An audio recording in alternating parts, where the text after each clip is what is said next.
What's up? Oh, good one. She is a wolf in sheep's clothing. Yeah, we're going to get into this. All right, my name is Kane. I'm the Silver Bachelor. Thank you for stopping by. This channel is 100% dedicated to dating advice for older guys. If you're new to my channel, please subscribe. Hit that notification button because I'm dropping a video every day. All right, she is a wolf in sheep's clothing. Not all women, but there are a lot of wolves out there, and they're ready to prey on you, man. And I'm going to give you some real examples. So, I did a video that if you haven't seen yet on why empathy is weakness, and women will prey on your empathy. And that's what I mean about them being a wolf. So, some real examples. So, specifically, they'll all come across all nice and cute, right? Vegas is a perfect example. I remember on my last trip to Vegas, I was sitting at the bar and I was approached probably 4 or 5 times. And it dawned on me eventually. I'm like, oh, all these women are escorts. 4 or 5 times by women coming up to me. And, they're pretty subtle. And they would compliment and say, oh, you're handsome. And then they would be nice and cute, and they touch my arm and stuff. And usually, how it would go is after the first initial reaction and being all nice, they'd say, "Oh, can you buy me a drink?" Right. So, lesson number one, guys: when you're at a bar or a restaurant and a woman asks you to buy her a drink, don't just buy her a drink. Like, what the fuck? What do you think? You really think she appreciates that? So, this is how I handle that situation. She says, can you buy me a drink? I will say one of two things. I'll say either one, okay, but what do I get for it? And usually that'll throw them back and they'll say, well, what do you want?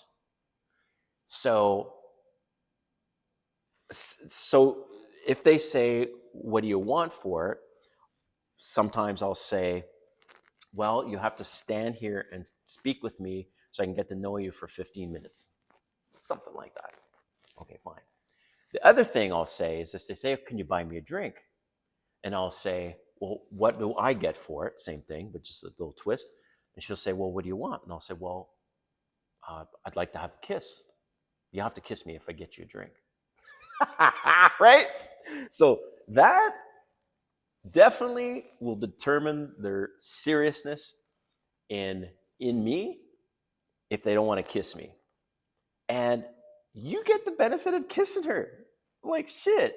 If the kiss is good, most likely you'll get the number. And almost always, if I've said, well, you have to kiss me, they'll kiss you. Sound like that's a pretty damn good deal to kiss a very attractive woman and in exchange, you buy her a drink. So do that, guys. Next time she asks you to buy her a drink, say, what do I get for it? And then say that you want to kiss. All right. So next, another situation that I've been in is the babysitter situation. So this would be an example of you're on a dating app, or you meet this person from a dating app, and you're going to go out on a date. You've verified, you've done a video call, or they've sent you a video, whatever, and they have a child or children, whatever. Now, it's not a deal breaker for me, but let's just say that's a situation. And you're planning the date, and she says, "Oh, can you help me out with the babysitter?" Which, okay, if the this is what I like to do, guys. I even will Uber the woman to my date and Uber her home. Why? Because she's going to be more receptive to having drinks with you. And if she has drinks with you, she's going to be in a lighter mood. She's going to be more flirtatious. You know what I mean? There's a lot of advantages of them having some drinks. If they drive to your date, oh, she will be very responsible. Women are way more responsible with that typically than guys. She won't have more than like one drink, more than 2 drinks. So I have no problem paying for her Uber to come and meet me, right? And of course, I cover the dinner. So in this situation with the babysitter, again, I get it. However, the catch is this. So I've been burned twice, and after 2 times, I've learned is this is what happened. Is we planned the date, and she says, "Oh, great."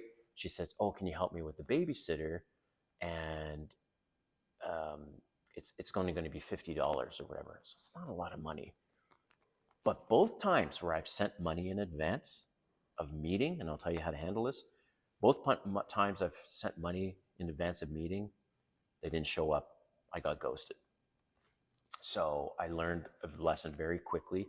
How you handle that moving forward is you don't send them money in advance and say, oh, I'll cover your Ubers and I'll give you some cash to give to your babysitter after the date.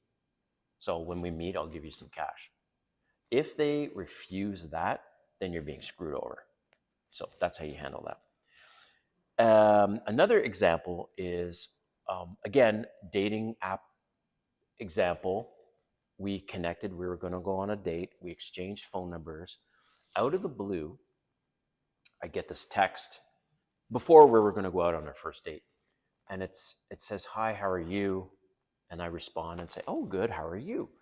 And this is how it went. And she says, well, I'm not doing great at all. And then, of course, I'm an empathetic person. So I'm like, oh, I'm sorry. Like, what's happening? She's like, well, there was a fire in our building and nothing else. And I'm like, whoa, like, what's happened? Again, all right, she's feeding into this. So I'm like, what's happened? So she basically, it's drawn out where she's like, we all have to leave the apartment and I'm sitting here in the park and I'm just not sure where to go. And so of course I'm like, respond. So basically at the end of the day, she's had this story about she's sitting in the park, there was a fire in her building, it's in the middle of the night, and she's gonna have to get a hotel, but she doesn't have any of her cards on her, right? And she's hoping I can help her out. If a woman asks you for money, any woman before you've met her, it's a red flag and you need to block her number. Block, because she's trouble. She's either a drug addict or an escort or whatever. It's fucking trouble. She's asking you for money and you haven't even met her yet. And even if you're dating, you need to watch out for that. So that's the other thing. The last example, right? And I was seeing this person. I did a video on this person. My girlfriend is a covert narcissist. So what happened is basically at the end of the day, it just got bad and canceling plans, rescheduling plans. And at the last thing, when I confronted her about this, she canceled, or she didn't cancel. I get a text from her sister the day that we were supposed to meet, like an hour before she was supposed to meet. The sister says, oh, she had high blood pressure. She passed out. She had an emotional breakdown. I took her to the ER. I'm there with her now. They're keeping her overnight for observation. And then she says her insurance is going to cover it, but it's a $400 deductible. You're my only hope. Can you help? Oh, I was like, this is a fucking scam. Bullshit. If I'm seeing someone, absolutely I would help them. But there was a history of lies. There was a history of canceling and shit like that. And I just went with my gut. Basically, the end of the story is I didn't believe her. I didn't believe she was in the hospital, but I didn't tell the sister that. I went to her place, knocked on the fucking door, hid from the peephole. Who answers the door? Her and her sister. I confront them. I'm like, you know what? You've been lying and manipulating this whole time. You never went to the hospital. This is all bullshit. And so, guys, watch out for women that are wolves in sheep's clothing. They will prey on your empathy. They may very well even ask you for money in advance of meeting them. And you just need to be very careful. Check out my video on why empathy is a weakness. And let me know what you think in the comments. Have you been played? If there's a video you want me to do on your story, let me know. And I will see you next time.